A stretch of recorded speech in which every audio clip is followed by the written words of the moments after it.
What's up, guys? So I have the SunPlicity from SunGood and/or Solar Brother. Pretty excited to be getting this.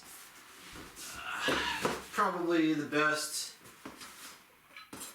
parabolic on the market. Nice diagrams, but honestly, it's fairly intuitive to set up, but I had to play with it a bit to be able to get to the point where I can shoot a video.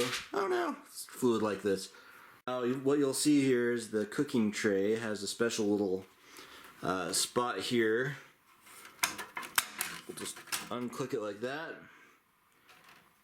and then pull it out of there. Now we have our reflectors, which are conveniently very thoughtful design here, by the way, I will add. Okay, now here's our clips, which honestly probably don't need unless you're in a high wind situation. Okay, now this is the adjustment piece.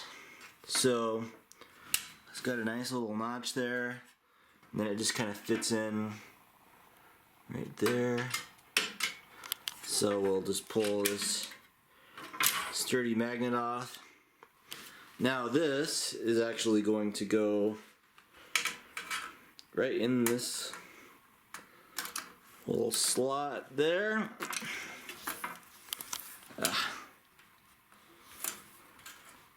So you can see that it is able to move up and down.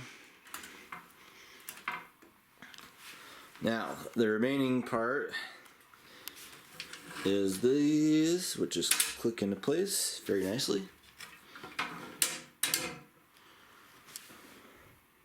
We will just open it up.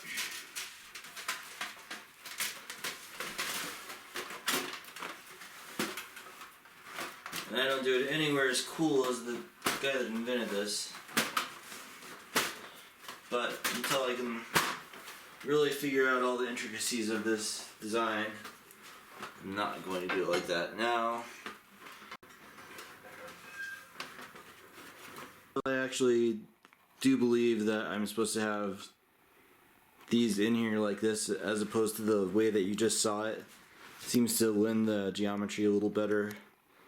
So I'm pretty sure that's the way it's supposed to go. Pretty intuitive, really, honestly. So here's the way to adjust it. So I'm kind of just trying to do this with one hand, or maybe my foot. So this would be like early morning position, and then, you know, depending on what time of year it is, this is kind of going to be like your maximum cooking at the equator or cooking during midsummer. So yeah, awesome design. And of course there's the plastic here that's protecting the reflectors. I'm probably going to cook my first meal without removing the reflective material, and honestly these little clips, while they I'm sure are useful, I don't really see that, at least in a low wind environment, that they're completely necessary, but it's kind of maybe just a little bit of extra focal point. But honestly, the focal length of this looks really great for a deep dish. I'm sure it's plenty powerful. So, and just one more thing, there's this sun finder, so that kind of maybe gives you a good way to look at the bottom of the dish without having to actually look at it.